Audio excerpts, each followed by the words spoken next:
Hei, kamu kelihatannya lagi cemberut banget. Lagi mikirin apa sih? Ya, lagi mikirin UAS kita udah deket. Apalagi tentang materi kristalografi. Tapi kamu bagian kristalografi yang mana sih? Itu loh, kan aku udah belajar beberapa. Nah, tapi yang kisi lattice bravais ini kayak gitu deh. Apalagi yang body center tetragonal. Pada diskusi apa sih? Kok kayak seru banget. Boleh ikut nggak? Boleh ikut nggak? Ayo sini, belajar bareng. Jadi, di struktur model kita ini, kalau kalian melihatnya, ini tuh ada sekitar 9 bola gabus atau 9 bola atom. Tetapi secara kristalografi, perhitungannya nggak kayak gitu. Karena sebenarnya, di setiap sudut bola ini merupakan 1/8 dari satu atom.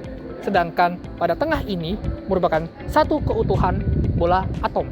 Sehingga kalau kita hitung 1/8-nya, kita perlu mengalikannya dengan 8. Jumlahnya adalah satu atom. Dan juga ditambah dengan bola gabus di sini yang merupakan satu atom secara keseluruhan. Sehingga totalnya untuk unisel ini adalah 2 atom.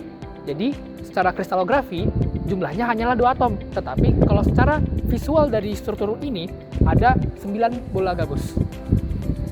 Nah, lanjut. Pastinya kisi ini punya atom-atom tetangga yang mengelilingi atom pusat. Untuk body center cubic itu ada 8 atom tetangga, sedangkan face center cubic itu ada 12 atom tetangga. Kalau ini body center tetragonal, ada di antara BCC dan FCC. Sebenarnya ini BCC, tapi karena tertarik ke tengah, jadi kubusnya bisa memendek atau memanjang.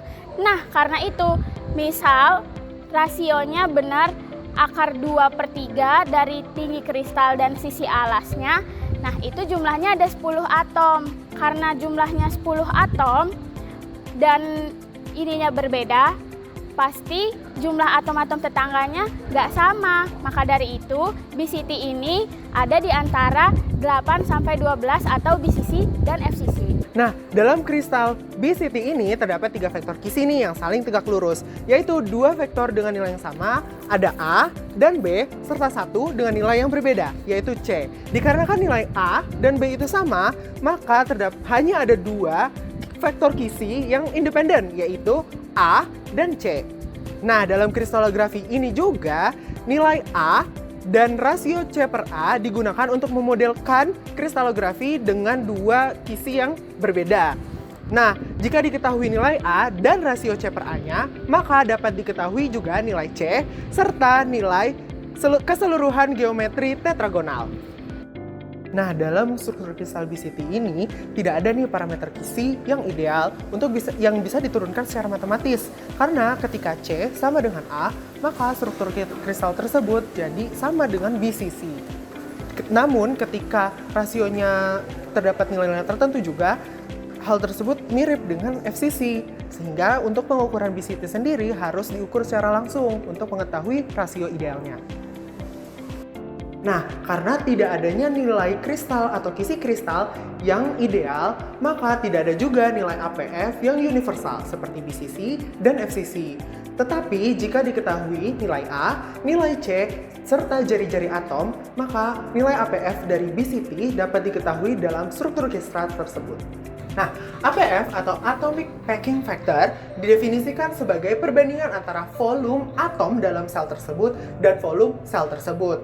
Jika kita gunakan nih BCT sebagai contoh dan atom yang ada itu adalah bola pejal, maka volume yang digunakan adalah 4/3 pi R⁻3. Sedangkan dalam BCT juga terdapat 2 atom nih, maka volumenya menjadi 8/3 pi R⁻3.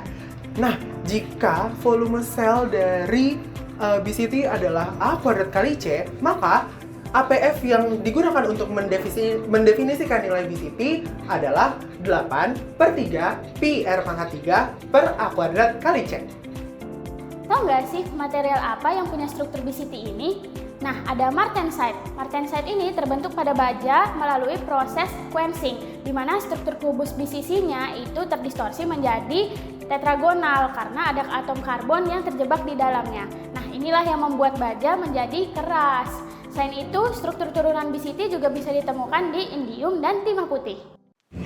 Nah, gimana nih guys? Kalian udah tahu nggak sih terkait salah satu struktur brachioisoletis, yaitu BCT? Udah siap belum nih buat UAS? Pasti udah. Udah dong. Udah kan nih? Kalau gitu kita langsung aja nggak sih UAS?